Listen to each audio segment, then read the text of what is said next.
Hey guys, my name is Josue Muñez, and I'm going to be talking to you guys today about the superpower of the comic book, as you can see here. And that is, we're going to be looking at the historical influence of the comic book and how they have become the most influential medium of the graphic narratives in the 21st century.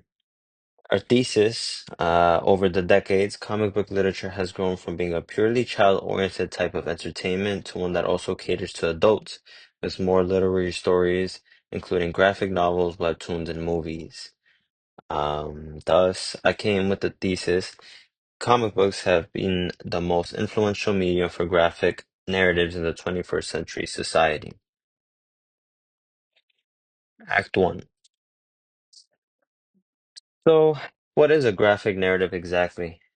Let's begin with one of the oldest known examples of visual storytelling, the Egyptian Book of the Dead of Hunefer, dated up to 1275 BCE.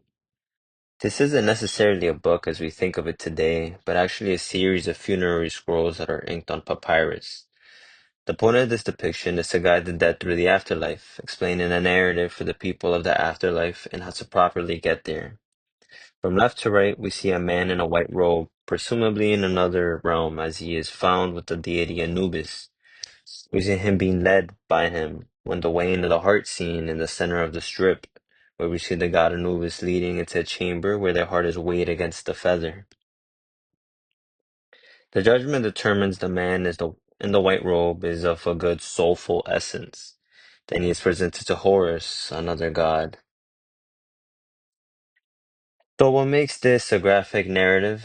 It's not just art or just text, it's a combination of images, hieroglyphs, which is their text, and sequence. The story unfolds visually, the characters are symbolic, and their poses and placements are deliberate. Certainly, this is a graphic narrative, no doubt about it.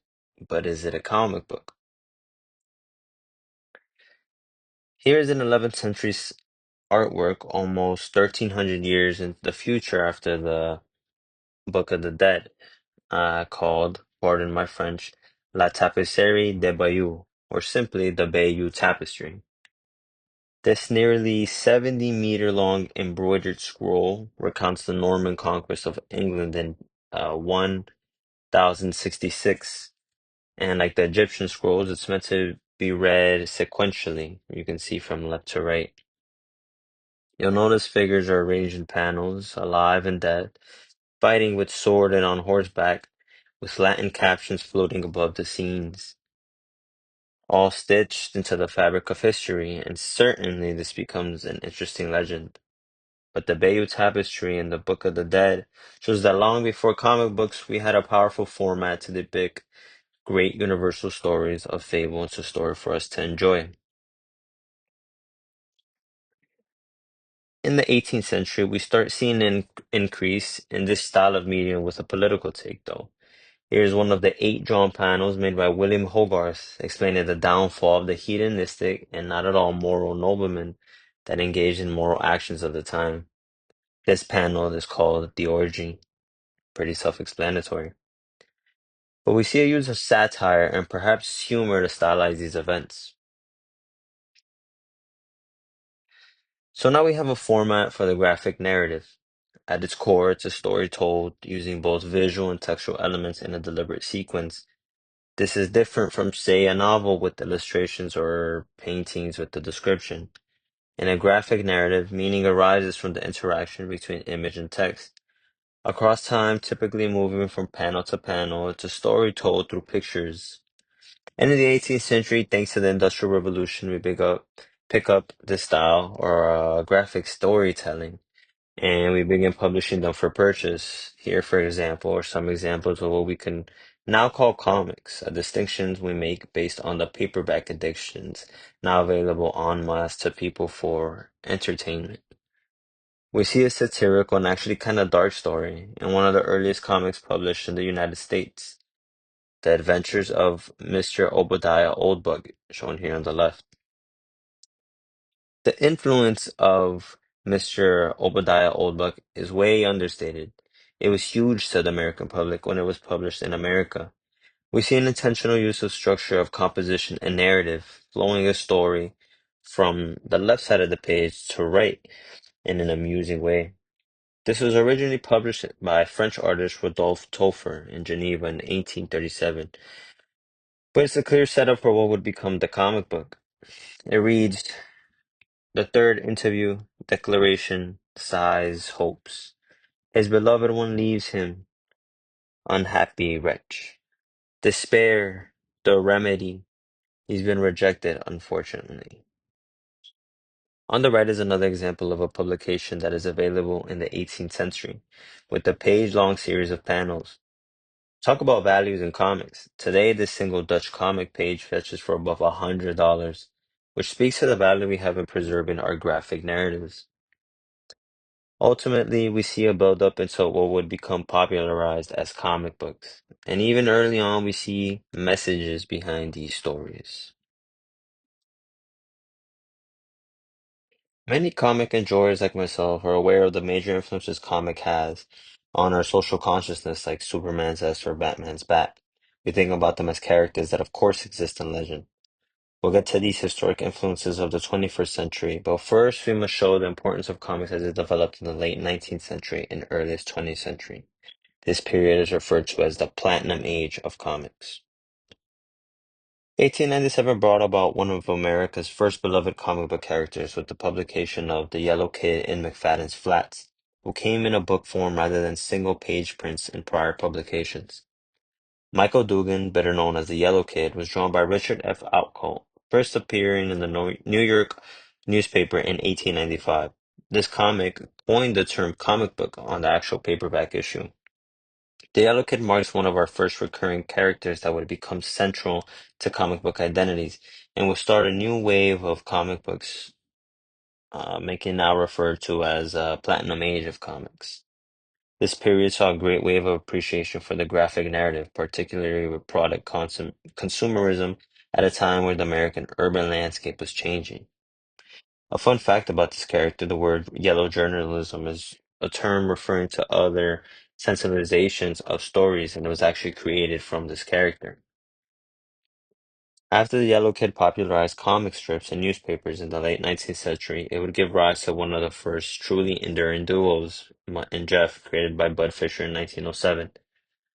This comic was more than funny, it was groundbreaking. It was the first daily comic strip appearing in newspapers every single day, helping turn comics into a habit for the American public. Mutt and Jeff tapped into the struggles of everyday working class Americans like gambling, scams, bad lucks, and spoke on serious social topics. This strip, for example, offers insight into the times of the comics, even though it's not something we would find in today's comics. For example, the strip below finds a satirical take on racism. This was made in 1913. As we reach the early 1930s, the comic format begins to shift from newspapers to something more permanent, the comic book as its own medium. One of the earliest literal comic books came in 1933 with Detective Dan's Secret Operative Number 48. It was one of the first comic books made entirely of original content. Detective Dan was a precursor to the superhero, proving that people would buy and follow comics for the stories and characters themselves, not just because they were in newspapers. Around the same time, in 1929, another character emerged created by E.C. Seeger, Popeye the Sailor. When he was introduced in Popeye in the Thimble Theater comic, what really made Popeye stand out, though, was how the stories unfolded over days and weeks as he went on journeys and fought villains. Here you see an emergence of familiar styles like Art Deco in the 1930s and the rubber hose animation style that Disney would become known for in its earlier days. These characters in standardized comic strips of the early 20th century would seep into the entertainment industries of America, giving fame to fictional characters for the amusement of an urbanly expanding America. Ultimately, these comics would pave the way for the modern superhero as we are familiar with today and gave rise to a new era in comics. A recurring theme you find in the progression of comic books as it pertains to social influence is that the content evolves to represent the time and values of people. This link between commercial literature and entertaining media is responsible for the popularity of comic books. As you will see, comic books will turn into something more than just entertaining paper to read. The golden age of comics, arguably, but overall agreed started with the publication of Action Comics #1 in June 1938.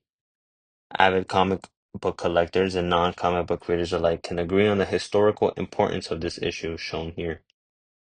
Its cover is the iconic likeness of a muscular man in a cape lifting a green car over his head, today hailed as Superman. Superman was created by Jerry Siegel and Joe Shuster, and he was unlike anything readers had seen before, 1938. He wasn't just strong, he was invincible, and he fought for justice with a moral compass rooted in truth and hope. Though this issue didn't just introduce a character, defined the genre and a golden age for superheroes, especially the ones we know and love today. He created the template for the superhero archetype, a larger-than-life figure with powers, a secret identity, a mission, and a code of ethics. As Superman's popularity exploded, along came a flood of new heroes that would model this character style and genre, each with their own unique takes on human persona. For example, we see about the birth of the ominous Batman and Batman the Detective Comics #27 in 1939, surely influenced by Detective Dan. Also, the mythological feminist Wonder Woman, released in 1941. These characters became more than books, they became a new American mythology, becoming part of our heroic subconsciousness. This takes us to World War II. This heroic archetype really manifests itself as the turn of World War II when American patriotism is at an all-time high. This brings about Captain America, a graphic representation of American values and American heroism created by Joe Simon and Jack Kirby in Captain America Comics #1. He was a political hero that fought against Nazis, and by the way, F the Nazis. This wasn't subtle. It was a bold, unapologetic political statement in a time of political unease. Captain America became a propaganda icon wrapped in a costume. The 50s are usually regarded as a turbulent time, and Captain America and many other patriotic heroes that surfaced in the golden age of comics were the response that eased these tensions. Still, comic books would last and evolve to have an influence that transcends culture. What began as a newspaper section would develop into a diverse and globally drawn language of storytelling. One extent to which comic books reached was the Japanese graphic narratives. In Japan, following World War II, the manga became the newest wave of comics. Here is Osamu Tezuka's edition in his new manga, New Treasure Island. And you see right away the simplicity in panel format. And this medium took on a life of its own post-war Japan, as you can see with the modern manga turned into on the right series of panels. The introduction of the internet would also change everything about how comics are produced, distributed, and virtually every other facet of comic book and graphic narratives. Web comics can now be created digitally in a faster and easier way. Web comics will allow independent artists and comic creators to reach audiences directly like Webtoons, which is a popular comic format in South Korea, shown here on the left. In the late 20th century, a new format emerged that gave comics literary weight, the graphic novel. These expanded comics offered more to read in the same way a literal novel would. These were longer, self-contained narratives with more serious themes of history, trauma, identity, and politics, far beyond commercialized superheroes. Some examples of these are Mouse, made by Art Spiegelman in 1986, rather, who used anthropomorphic mice to tell the story of the Holocaust, and possibly my favorite comic of all time, Watchmen, by Alan Moore and Dave Gibbons, who deconstructed the superhero mythos itself and the assertion of power and duty over higher authority. Of course, there's the argument over what's better, the book or the movie, the OG or the new edition. Early manga would be adopted into live television programs with the production of animes, even extending to movie franchises. Some amazing examples of these include Dragon Ball Z and Spirited Away. Then Superman the movie would unveil in 1978 and exploded with the Marvel Cinematic Universe in the early 21st century. Video games would develop, and virtually every form of entertainment that had a genre would create its own superhero stories. These examples show how influential comic books have been in our entertainment and truly is a global phenomenon. Comic books have always been more than just ink on paper. They're mirrors and molders of culture. Throughout history, these stories have given people more than just entertainment and something to read. They've offered people something to say. They have offered people hope, identity, and belonging. Comic books have fostered entire communities, from local comic shops to international gatherings like Comic-Con, where fans connect, cosplay, and celebrate the characters that shaped them. These graphic narratives have made stories something worth waiting for, looking ahead to the next story. And in a world that can feel fractured, comics still offers something universal: power. That's why comic books are not just the most influential graphic narratives of the 21st century, they're among the most emotionally resonant, culturally enduring, and globally unifying stories we've ever seen or have ever told.